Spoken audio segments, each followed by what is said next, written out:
Hi hello, ഇന്ന് അത്തം തുടങ്ങിയ 6ാമത്തെ നാളായി. അപ്പോൾ ഇന്ന് നമ്മൾ ഉണ്ടാക്കാൻ പോകുന്നത് സദ്യയിലെ ഒരു പ്രധാനപ്പെട്ട വിഭവമായിട്ടുള്ള ഓലനാണ്. അപ്പോൾ ഓലൻ എങ്ങനെയാണ് തയ്യാറാക്കുന്നത് നോക്കാം. അതിനായിട്ട് ഒരു 50 ഗ്രാം വൻപയർ കുതിർത്തെടുത്ത് കുക്കറിലൊന്ന് വേവിച്ചെടുത്തിട്ടുണ്ട്. അതേപോലെ തന്നെ ഒരു 70-75 ഗ്രാം കുമ്പളങ്ങ ഇതേപോലെ ഒന്ന് കഷ്ണങ്ങളാക്കി മുറിച്ചെടുത്തിട്ട് ഒരു പാനിൽ ഇട്ട് കൊടുക്കുന്നുണ്ട്. അപ്പോൾ നമ്മൾ ഇതിലേക്ക് വെള്ളം ഒഴിച്ചിട്ടല്ല വേവിക്കുന്നത്, തേങ്ങാപ്പാലിലാണ്. അപ്പോൾ തേങ്ങയുടെ 2ാം പാലിലാണ് ഞാൻ കുമ്പളങ്ങ വേവിച്ചെടുക്കുന്നത്. 2ാം പാൽ ഒഴിച്ചു കൊടുത്തതിന് ശേഷം നന്നായിട്ടൊന്ന് മൂടി വെച്ച് നമുക്കിതൊന്ന് വേവിച്ചെടുക്കാം. സദ്യയിൽ വിളമ്പുന്ന നമ്മുടെ ഓലൻ്റെ പ്രത്യേകത എന്ന് പറയുന്നത് ഉപ്പോ എരിവോ പുളിയോ ഒന്നുമില്ലാത്തൊരു ഐറ്റമാണ് നമ്മുടെ ഈ ഓലൻ എന്ന് പറയുന്നത്.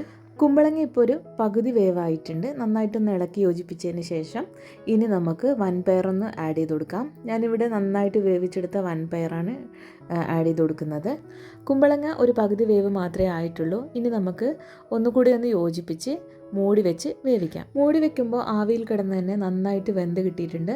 ഇതിലുള്ള വെള്ളമൊക്കെ ഒന്ന് വറ്റി വന്നിട്ടുണ്ട്. ഇനി നമുക്കിതിലേക്ക് തേങ്ങയുടെ 1ാം പാലൊന്ന് ആഡ് ചെയ്ത് കൊടുക്കാം. തേങ്ങയുടെ 1ാം പാല് 1/4 കപ്പ് നിറയില്ല, ഒരു 1/4 ഭാഗം മാത്രമേ ഉള്ളൂ.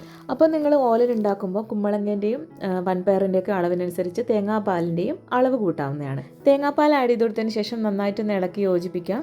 ഒരുപാടങ്ങ് തിളപ്പിക്കേണ്ട ആവശ്യമില്ല. ഇതിപ്പോൾ ഓലൻ റെഡി ആയിട്ടുണ്ട്. ഒരു കുറുകിയ കൺസിസ്റ്റൻസിയിലാണ് നമ്മൾ ഓലൻ റെഡിയാക്കേണ്ടത്. 1 ടീസ്പൂൺ വെളിച്ചെണ്ണയും കൂടി ഒഴിച്ചിട്ട് നമുക്ക് സെർവിംഗ് ബൗളിലേക്ക് മാറ്റാം. സദ്യയിൽ വിളമ്പുന്ന ഓലൻ ഇവിടെ തയ്യാറായിട്ടുണ്ട്. വീഡിയോസൊക്കെ ഇഷ്ടമാവുന്നുണ്ടെങ്കിൽ സപ്പോർട്ട് ചെയ്യാൻ മറക്കരുത്. നാളെ അടുത്ത വിഭവമായിട്ട് നമുക്ക് വീണ്ടും കാണാം. Thank you for watching.